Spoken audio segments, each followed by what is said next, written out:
अस्सलामुअलैकुम, नमस्ते, सत श्री अकाल। उम्मीद करता हूँ ठीक होंगे, खुश होंगे दोस्तों। जहाँ रहें खुश रहें, माँ बाप का ख्याल करें, क्योंकि माँ बाप हैं तो सभी कुछ। मैं तारिक न्याज़ी, मेरे साथ मौजूद हैं ओल्ड बॉय फरत, नेक तमन्ना और नेक ख्वाहिशात के साथ कि हमारा आज का दिन और आने वाला दिन खुशियों से भरपूर हो। सिमल शेख।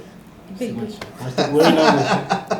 सिमल Shaikh. Hello my YouTube family, कैसे हैं आप लोग? उम्मीद करती हूँ खैरियत से होंगे। जहाँ होंगे खुश होंगे, और जहाँ कहीं भी हैं जल्दी से आए हमारे चैनल को लाइक कमेंट सब्सक्राइब करना नहीं भूलिएगा। बेल के आइकन को ज़रूर प्रेस कीजिएगा ताकि न्यू आने वाली वीडियोस आप तक पहुँचती रहे।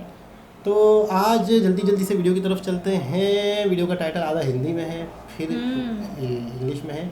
पाकिस्तानी चच्चा एंग्री ऑन मोहम्मद अली जिन्ना। ओह चच्चा। तो देखते हैं इस वीडियो को। चच्चा बड़े ख़तरनाक जज्बाती हुए थे।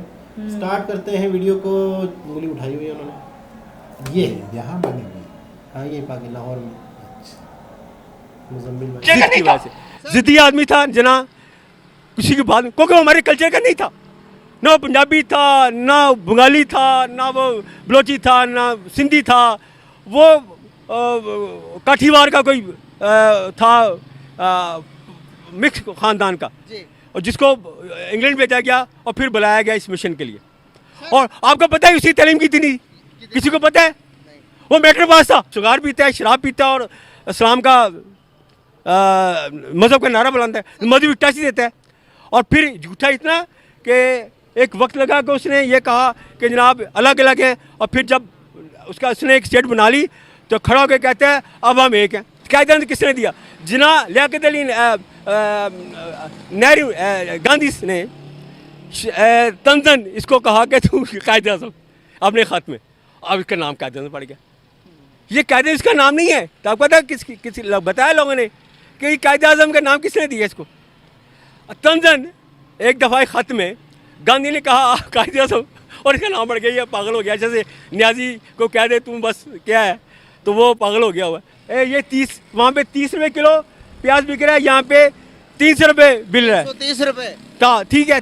तो गैप क्या है 300 का है, तो वो ख़त्म हो जाएगा। जो जिनके मुनाफे हैं, जिनकी चोर बाजारी है, जो समझते हैं कि यार ये पला के नशा लोगों को। आपको प्यारा है हिंदुस्तान? नफरत नफरत नफरत।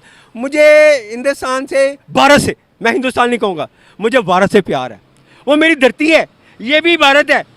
भारत को तोड़ा गया, बंटवारा, हमारे बड़े कहते थे ये बंटवारा हुआ है, वो कभी नहीं कहते थे आज़ादी। नमस्कार दोस्तों, मेरा नाम अनुज धीमान और आप देख रहे हैं नेशन ब्रो। पाकिस्तान के अंदर मोहम्मद अली जिन्ना को कायदे आजम कहा जाता है, लेकिन पाकिस्तान का एक व्यक्ति है जो बहुत उल्टा सीधा उनके बारे में बोल रहा है, उनकी पूरी पोल खोल रहा है, और किस तरीके से भारत और पाकिस्तान का गलत तरीके से मोहम्मद अली जिन्ना ने बंटवारा कराया था उसके ऊपर भी बात कर रहा है, और पाकिस्तान के अंदर खड़े होकर बात कर रहा है। तो पहले हम लोग इनकी बातें सुनते हैं। वीडियो है डेली स्वैग का, फिर हम बात करेंगे इस वीडियो के अंदर जो बातें की गई हैं उसके बारे में। कायदा किसने दिया? जिना लियाकत अली नेहरू गांधी ने तंजन इसको कहा कि तू कायदे आज़म अपने ख़त में, अब इसका नाम कायदे आज़म पड़ गया। ये कायदे इसका नाम नहीं है। तो आपको पता है किसी बताया लोगों ने कि कायदे आज़म का नाम किसने दिया इसको? तंजन एक दफ़ा ख़त में गांधी ने कहा कायदे आज़म, और इसका नाम बढ़ गया। ये पागल हो गया। जैसे न्याजी को कह दे तुम बस क्या है, तो वो पागल हो गया हुआ है। ये 30 वहाँ पे 30 रुपये किलो प्याज बिक रहा है, यहाँ पे 300 रुपये बिल रहा है। 30 रुपये था, ठीक है। तो गैप क्या है 300 का है, तो वो ख़त्म हो जाएगा। जो जिनके मुनाफे हैं, जिनकी चोर बाजारी है, जो समझते हैं कि यार ये पला के नशा लोगों को। आपको प्यारा है हिंदुस्तान? नफरत नफरत नफरत।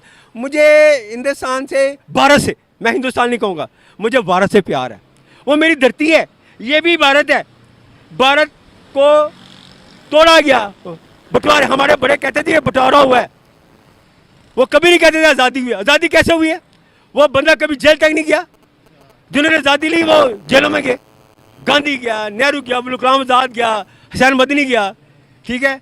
और जो आज़ादी लेते हैं वो जेलों में जाते हैं। वो तो जो ड्यूटी करता है वो तो सिगार पीता है, शराब पीता है, और इस्लाम का मज़हब का नारा बुलाता है, मजहबी टच देता है। और फिर झूठा इतना कि एक वक्त लगा कि उसने ये कहा कि जनाब अलग अलग हैं, और फिर जब उसने एक स्टेट बना ली तो खड़ा होकर कहता है अब हम एक हैं। वो कैसे हो गया भाई? दोबारा से इसको क्लियर कोड करके बताइएगा कि ये किसने कहा और क्या कहा, आपको क्यों नहीं अच्छा लगा? जिन्ना ने ये कहा। और बड़ी उससे पहले जब ये बाउंड्री हो रही थी ना, बाउंड्री कमीशन का बैठा, तो उसने वो रेड क्लिफ बाउंड्री के लोग बैठे, सर जफरुल्ला भी था और भी थे, वो हिंदू और सिख कम्युनिटी के लोग भी थे, लीडर थे। तो उन्होंने कहा जी कि पंजाब का बंटवारा भी होगा, बंगाल का भी। तो जना ने पता क्या कि तरीही रिकॉर्ड है, ये मेरे लफ्ज़ नहीं है। उसने कहा पंजाबी पहले पंजाबी होता है, बाद में हिंदू और सिख होता है, और बंगाली भी पहले बंगाली होता है, फिर हिंदू और सिख मुसलमान होता है। वो कहा पागल आदमी, तू ऐनी तबलीग करता रहे हैं कि ये अलग अलग कौमें इनका रहना सहना अलग, फलां अलग, और खबीर साहब एक हैं, और हमारी रोटी रोज़ी एक है, हमारा खाना पानी गंद में फसलें एक हैं, हमारे नस्लें एक हैं, हम मौजूद दौड़ा हड़प्पा के वारिस हैं, ठीक है। हमारी 10,000 की हिस्ट्री है, तुमने 1000 साल की हिस्ट्री को हमारी हम पे थोप रहे हो हैं, वो भी गलत तरीके से। वो भी हमारी इकट्ठे रहे हैं, हम इकट्ठे रहे हैं, 100 साल पहले इकट्ठे थे। और ये बातें हैं। तो यो क्या कहता है, वहाँ पे भी वो जो कमीशन था, बाउंड्री कमीशन, वहाँ पे उसने उन्होंने कहा चल दफाओ, उसने इसको निकाल दिया कि ये तुम क्या बकवास करते हो। जो बाउंड्री कमीशन का था रेड क्लिफ, उसने कहा ये तुम तो कहते थे ये डिवाइड होगा। फिर वो डिवाइड हुआ तो उसने कहा कि तुम जो है इसको लॉर्ड क्या था उसका, माउंटबेटन, इसको जो गवर्नरशिप दोनों की इकट्ठी दे दें ताकि एक आज़ाद हो जाए उसके लिए। उसने कहा नहीं, नेहरू मान गया, ये नहीं माना। उसने फिर डंडी मारी, पंजाब को इस बुरी तरह काटा, ये हमें झगड़े दे गया। बिल्कुल सही होगा। ये तकलीफ हम उसकी जिद की वजह से, जिद्दी आदमी था जना, किसी की बात, क्योंकि हमारे कल्चर का नहीं था, ना वो पंजाबी था, ना बंगाली था, ना वो बलोची था, ना सिंधी था, वो काठीवार का कोई था, मिक्स ख़ानदान का, और जिसको इंग्लैंड भेजा गया और फिर बुलाया गया इस मिशन के लिए। और आपको पता है उसी तालीम की थी नहीं, किसी को पता है? वो मैट्रिक पास था। तो सर वो तो कहता था लॉयर है, बोला का लॉयर नहीं है, बारेट लॉ डिग्री मिलती है, जैसे यहाँ पे मैट्रिक के बाद आपको टेक्निकल डिग्री मिल जाती है, 3 साल का डिप्लोमा। अच्छा वो था उसका। पता करें, ये नेट पे जाएं, Nehru was a post graduate, Gandhi was post graduate, और वो किताबें पढ़ते। इसके नाम पे कोई किताब नहीं है। नेहरू ने किताबें लिखी, गांधी ने किताबें लिखी, अबुल कलाम आज़ाद ने बेशुमार किताबें लिखी, दीन पे लिखी, तफसीरें लिखी। मुस्लिम कासिम आया और उसके बाद फतह कर लिया, और जनाब इस्लाम आ गया, और हमारा जो है वो तल्लक जो है वो अरब से है। और ये ऐसी बात नहीं है। मेरी दादी जो है वो सिख नहीं, उसकी वो सिख नहीं थी। अच्छा, अब वो कन्वर्ट हुई। हमारे बड़े या हिंदू थे या सिख थे। इलामा इकबाल नाम का जो बहुत बड़ा शायर जिसने फसाद फैलाया, इसने मुसलसल झूठ बोला, वो उसका जो चंद नस्लें पीछे ब्राह्मण थे वो लोग, ठीक है, ब्राह्मण, हाँ, उसका दादा पढ़े ब्राह्मण शेख था वो, ठीक है। तो इनफैक्ट और इतने तजादा थे, एक तरफ हिमालय और सारे हिंदुस्तान हमारा, और एक तरफ वो उम्मा की तरफ। वो कंफ्यूज आदमी था, और उसने पंजाब के बरसरी के लोगों को नफरत दी। एक तरफ वो नेहरू को बहुत पसंद करता था, और दूसरी तरफ वो जना को भी पसंद करता था, और वो टुकड़ों में पलने वाला था। निज़ाम हैदराबाद दक्कन के वजीफ़ा, अंग्रेज़ों का दीफा, उसके दौरे बाहर के, उसका क्रेडिट ये था कि वो उसको कुछ लफाजी आती थी और उसको पॉपुलर किया गया। सारे जहां से अच्छा हिंदुस्तान हमारा, ये लिखने वाले जो है अल्लामा इकबाल थे, और ये गीत आज भी भारत के अंदर गाया जाता है, स्कूलों के अंदर गाया जाता है, कोई भी भारतीय मतलब देशभक्ति वाला फंक्शन होता है वहाँ पर गाया जाता है, क्योंकि हमें इस गीत से प्यार है। इस गीत के लिखने वालों से कोई ऐसा प्यार नहीं है। जब इन्होंने ये गीत लिखा उसके बाद में बहुत सारे कट्टरपंथी थे भारत के अंदर तब, और उन्होंने इनके ऊपर फतवा लगा दिया कि मक्का सबसे अच्छी जगह है दुनिया के अंदर, और तुम भारत को बोल रहे हो, ये बात गलत है। इसके बाद भी इनका रुझान जो है पाकिस्तान बनाने की तरफ मुड़ने लगा। मोहम्मद अली जिन्ना से इनकी मुलाकात होती है, उसके बाद में ये कहने लगते हैं कि मुसलमानों के लिए अलग देश होना चाहिए। और मोहम्मद अली जिन्ना के जो बारे में ये व्यक्ति बोल रहा है, बिल्कुल सही बोल रहा है कि पहले वो कह रहे थे कि मुस्लिम राष्ट्र बनेगा, लेकिन जैसे ही बंटवारा हो जाता है वो कहने लगते हैं जो जहाँ पर है वहाँ पर रहेगा, और किसी को कोई दिक्कत नहीं होगी, लोग आराम से रह सकते हैं, कोई इस्लामिक कंट्री नहीं बनेगी। नाम का इस्लामिक कंट्री उन्होंने बना दी। और मोहम्मद अली जिन्ना ने कहा था कि जितने भी अल्पसंख्यक हैं वो पाकिस्तान के अंदर रहना चाहे रह सकते हैं, उनको कोई दिक्कत होने वाली नहीं है, बराबर के राइट्स दिए जाएंगे। इसका यहाँ पर यही कहना है कि भैया जब यही सब करना था तो फिर अलग करने की ज़रूरत है क्या थी। अब पूरे के पूरे जो हिंदू या सिख ईसाई थे उनको भारत में ट्रांसफ़र कर देते और जो यहाँ के मुस्लिम थे पूरे उनको जो है पाकिस्तान लेकर आते, तब बंटवारा होता। ये तो बंटवारा हुआ ही नहीं था। इसके अलावा इन्होंने जो फैक्ट एंड फिगर के ऊपर बात की है वो बहुत चौंकाने वाले हैं। आज से पहले हम लोगों ने शायद इस तरीके की बातें नहीं सुनी हो कि मोहम्मद अली जिन्ना कितना पढ़े थे, इसके अलावा क्या क्या चीज़ों के ऊपर वो काम करके पाकिस्तान को बनाने की बात कर रहे थे, अल्लामा इकबाल के बारे में। ये सब वो हस्ती हैं जो पाकिस्तान के अंदर बहुत ज़्यादा इनको तवज्जो दी जाती है, लेकिन इन्होंने यहाँ पर पूरी पोल खोल कर रख दी है। जी जनाब, आई एम शॉक। मैं भी शॉक हुई कि यार ये तो अच्छा, इतना तो मुझे पता हाउ था। Is possible. किसी वीडियो में ये तो सुना था कि इनके आबा व अजदाद हिंदू थे, जिना पूंजा, मोहम्मद अली जिना पूंजा कहते हैं जैसे, तो वो हिंदू थे। फिर किसी ने इन्होंने एक इनके रस्म के लिए जैसे बीफ होता है या गोश्त होता है, इससे ये दूर रहते हैं हिंदू लोग, तो इन्होंने मछली का कारोबार शुरू किया था कायद आज़म के वालिदैन ने, बड़े इन्होंने, तो उनको फिर ख़ानदान वालों ने अलग कर दिया था। ये जो मैंने किसी वीडियो में प्रॉपर एक वीडियो सुनी थी, इनका घर भी दिखाया गया है। और इनके घर में जो अब लोग रहते हैं ना, कायद आज़म के वालिदैन का जो घर है गुजरात में, इनके घर में जो गाँव है छोटा सा, उसमें घर में लोग रहते हैं। तो बोला अभी भी लोग आते हैं इनके घर में और हम बेजार हैं। बोला हम परेशान हो जाते लोगों को घर दिखा के, तो हम तो बेजार है। बोला तो ये इनका कायद आज़म का ही घर है, यहीं पे पैदा हुए थे, ये पता नहीं यहीं पे नहीं थे, जो भी है। तो ये वाली बात तो मेरे लिए शॉकिंग है। और दो कौमी नज़रिया, यानी दो कौमें हैं तो दो कंट्री होने चाहिए, इस पर पाकिस्तान बना। आज हम सब कहते हैं कि यार हम सदियों जब साथ रहे हैं तो हमेशा साथ क्यों नहीं रह सकते थे। आज भी इंडिया में इतने सारे मुसलमान साथ रह रहे हैं, 35-34 करोड़ मुसलमान हिंदुओं के साथ रह रहे हैं। उनकी ज़बानें भी कहीं 12-22 ज़बानें कहते हैं इंडिया में बोली जाती हैं अलग अलग। उसके बावजूद भी एक नेशन बने हुए हैं, एक यूनिटी के साथ रह रहे हैं। इतने बेहतरीन तरीके से, ऑर्गेनाइज तरीके से चलाया जा रहा है सिस्टम, नफ़रतें नहीं हैं। तो शायद मैं कहता हूँ कि अगर नहीं बना होता तो शायद हम सब में मोहब्बत होती, हम सब ग्रो कर रहे होते, हम सब आगे बढ़ रहे होते। आज उन्हीं नफ़रतों की वजह से एक समझो दो भाई थे या जो भी कहें हम, तो आज हम पीछे रह गए।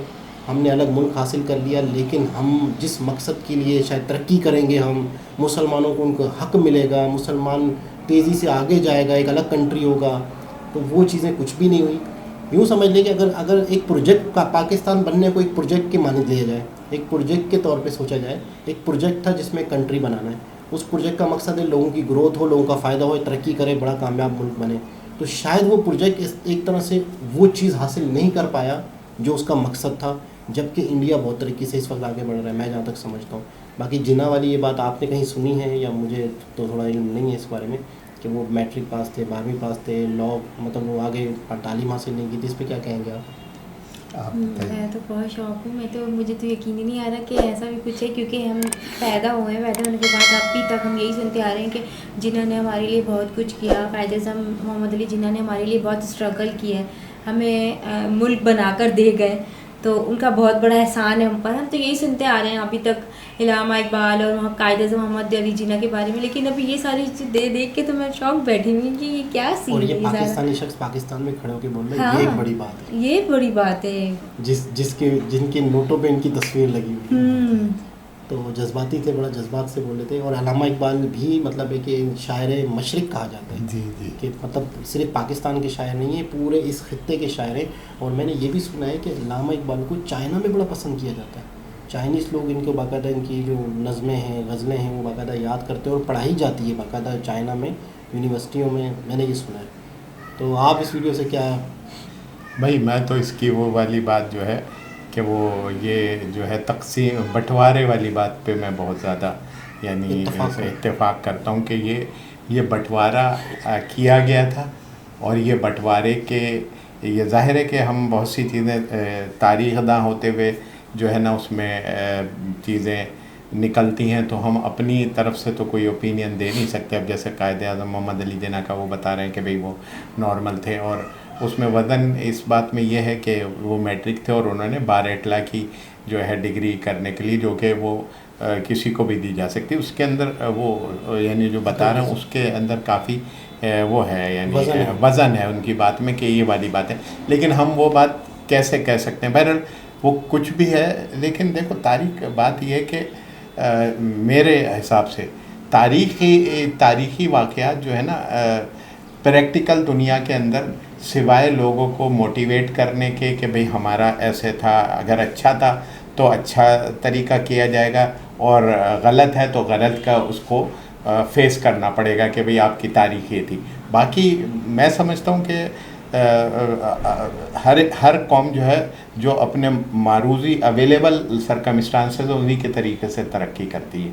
तो जैसे इंडिया है, अब ये सेपरेशन हुआ, उसमें क्या क्या सरकमस्टांसेस, लेकिन उन्होंने अब जो भी तमाम चीज़ें हो चुकी थी उन्होंने उसको कहा कि अब ये जो चीज़ें अवेलेबल है इसको हमने किस तरह से मैनेज करना है या इसको कैसे, तो उन्होंने उसके ऊपर फोकस किया। अब जो हो गया, हाँ, मेरा मकसद है जो हो गया, और जो अच्छा बुरा जो भी था जो हो चुका है, मेरा मकसद है कि उसको डिस्कस करके हम अफसोस कर सकते हैं, फ़ख्र कर सकते हैं बस। बाकी प्रैक्टिकल दुनिया में वो वक्त और था, ये वक्त टेक्नोलॉजी का दौर है, क्या इंटरनेट का दौर है, उस टाइम पे ये तमाम चीज़ें अवेलेबल नहीं थी। तो उसको कंपेयर सिर्फ यही वाली बात है कि मैं ये कह सकता हूँ कि भाई जैसे उन्होंने कहा कि मोहम्मद अली जिन्ना साहब ने जो है वो ऐसे नहीं थे, ऐसे नहीं था, अब हम क्या, उससे क्या होगा, पर कोई हम क्या है। हाँ, मेरा मकसद जो हम है वो अब हमें अपनी ज़िंदगी और अपने आने वाली नस्ल के बारे में सोचना है। जो बीइंग इंडिया में जो हम तरक्की या जो एजुकेशन और उन्होंने जो नस्ल को ग्रो कर रहे हैं और जिन उनके लिए तमाम चीज़ें फैसिलिटेट कर रहे हैं, तो वो तमाम चीज़ अपनी ठीक है, वो उनका भी एक गांधी जी का, नेहरू जी का, सबका एक पार्ट था, लेकिन अब वो समझ लो कि एक अच्छा, उनके बारे में भी हिस्ट्री में ये कहा जाता है कि मतलब गांधी जी के बारे में भी बाकायदा यहीं पर इंडिया में बैठ के हिस्ट्री बताने वाले कहते हैं कि वो भी एजेंट थे। ठीक है, नेहरू के बारे में भी कहा जाता है कि वो मतलब है कि कायद आज़म की और नेहरू की एक गर्लफ्रेंड थी एल्विना, वो मतलब बहुत सारी चीज़ें हैं। लेकिन बात ये है कि जो था तो वो तो अपनी जगह है। लेकिन मुझे एक चीज़ और भी लगती है कि पाकिस्तानी कौम को हीरो भी तो देना था, कोई तो फाउंडर भी तो देना बस। असल में बात वही वाली बात है कि जब कोई चीज़ मैनेज की जाती है तो उस मैनेज के अंदर इस किस्म की चीज़ें होती हैं, और हम सिर्फ इसके बारे में कमेंट्स कर सकते हैं। अब जैसे तुमने ये कमेंट्स कर दिए, अब वो जो उनके चाहने वाले होंगे वो उसको बुरा समझेंगे कि यार आपने ऐसे, हकीकत पता है नहीं, मतलब लेकिन जो उनके चाहने वाले वही वाली बात होती है। तो मैं इस हिसाब से ज़रा इन चीज़ों की तरफ एहतियात करता हूँ कि भाई इसका कोई प्रैक्टिकल दुनिया में जो मौजूदा दुनिया है इसमें कोई अमली किरदार नहीं होता। मिसाल के तौर पे जापान पे एटम बम गिर गया, जी हाँ, लेकिन उसके बाद जापान हाथ पे हाथ रख के बैठ जाता, मैं तो गया, हाँ बस, पूरी दुनिया मुझे डोनेशन हाँ, दे, बिल्कुल, लेकिन वो अपने पैरों पे खड़े हुए। जिस हुए। कंट्री में अच्छा दुनिया में कहीं पे भी एटम बम नहीं गिरा सिवाय जापान के, जापान में एटम बम गिरने के बाद आज सबसे ज़्यादा तरक्की याफ्ता, मतलब कितनी बड़ी बात है, बहुत बड़ी बात है। उन्होंने इतनी बड़ी चीज़ से अपने आप को जो है वो निकाला।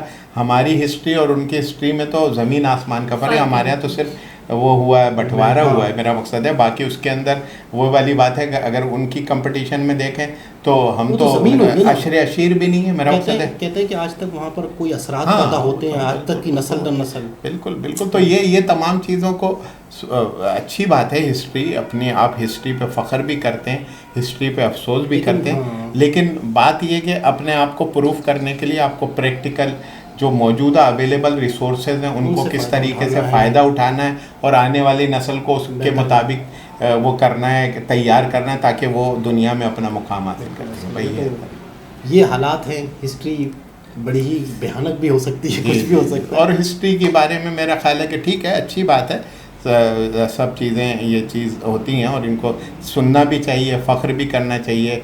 अगर गलत आप उसमें हैं तो अफसोस भी करना चाहिए, लेकिन इस चीज़ का कोई प्रैक्टिकल फ़ायदा जो है मैं समझता हूँ कि। तो दोबारा किसी और वीडियो से आपसे मुलाकात होती है, जब तक के लिए